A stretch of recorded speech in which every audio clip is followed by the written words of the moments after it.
This piece of paper I have in front of me confirms what we already know. We're now going to release it to the wider community and to the police and to Stormont and to everybody who listens and who wants the truth. On Sunday the 3rd of October, they're calling a lovely autumn sunshine day in this lovely scenic part of the country of Slievegallion. They had a marching band and proceeded with an illegal parade from Mullabon village up to what we're now calling Ti Chulainn terrorist shrine. They were then addressed by Martin McGuinness, who talked about the pride and confidence they had that day of remembering 24 terrorists. In that roll call of shame is a man who stood over a lovely dying Christian lady, and when he had finished he had 38 bullets into her body, Mrs. Meek up at Newton Hamilton.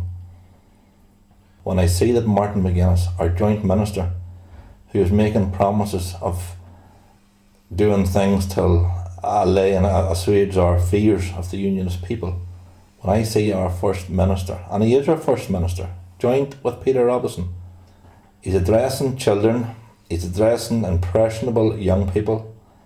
All this is done illegally, and his subject is glorifying terrorists. And it goes under the umbrella, the caption, the lovely phrase, educate to be free. I'd like him to explain what he's educate what to be free. In the revelations of the past week, all that has been brought out and was yet to come out, we see a country like Northern Ireland who has been sold to the world as the epitome of civilization and changed society. We see nothing short of child soldiers being reared and influenced. You wouldn't see it in a third world country. We are sending millions to the far end of the world to stop this. And now we're spending millions in South Armagh to promote it. Hatred the next generation. And our people are lying back. We have 2 local MLAs who live and work in a safer environment than I do, and they're not opening their mouth. If Kilcluney, Drumderg, any of them bands dared to step onto their local street, the police would be on them like a ton of bricks. Here is the First Minister of Northern Ireland encouraging illegal parades. But this is where this ends. This nonsense stops in my generation. We're not going back down till allowing the Republican and the wicked side of Catholicism to rise up and be armed. We are never again going to sit down the road and be butchered while people a few miles up the road glee at our sorrow and our tears and our blood. Them days are over, and it's not going to be repeated. And Martin McGuinness, you're going to stop this or be held accountable. Encouraging a generation of young people to be influenced and to be proud of the butchers of their Protestant neighbours. And it stops here, where we're going to stop it. I'm very disappointed in our local MLAs. I know them a long time, I know Danny all my life. Tremendous respect, very nice man, probably too nice for the society he's moving about in. But at the end of the day, he's facing an electorate. He's meant to represent unionism. And he probably is representing unionists with a small u, but he is not representing the Protestant unionist people that are coming to me and saying what is going on. Peter Robinson sat with the Chief Constable this week and then came out with a delegation of DUP men who should know how to assess the security situation, come out and made a statement that they were happy that Matt Baggett assured them he could handle the security situation.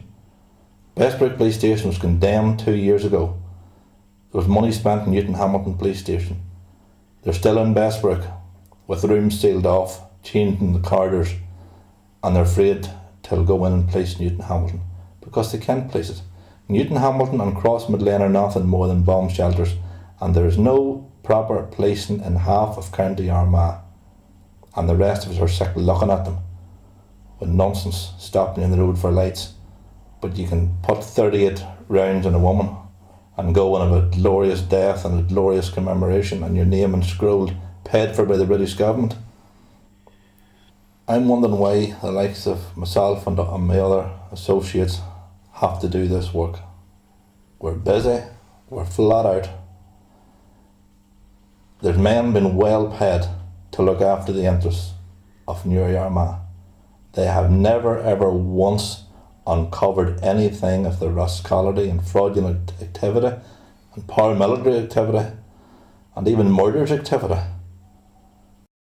Right, people are asking me, well, look, what's Holiday about? Why is he going on with this? Why not just let them do their thing and us do our thing? It doesn't work like that, especially in South Armagh. Whenever the thems decide that they're sick of the us, they take us out with a gun. These young people are being totally taught nothing short of hatred, incitement till if something's annoying you and it's against the Irish Republican mind, it's perfectly okay to take up arms and remove that problem. That problem in South Armagh happened to be Protestants. I'm a Protestant. I'm a Protestant down here in my farm. I'm a Protestant with on the UDR uniform. I'm a Protestant when I open an orange meeting with prayer, and I'll be a Protestant in Stormont. And whoever doesn't like it are going to have to swallow hard, or else send me home in a box too. I intend to stop this cycle of hatred, because if I don't stand up, I've been there, I have buried my friends out of Glenann UDR Centre, and I'm not going to let this go on, and maybe it's 60 or 70 young children, nephews, whatever, have to stand up and be butchered again. Irish history has buried enough dead for Ireland, and there's no more Protestants been sacrificed.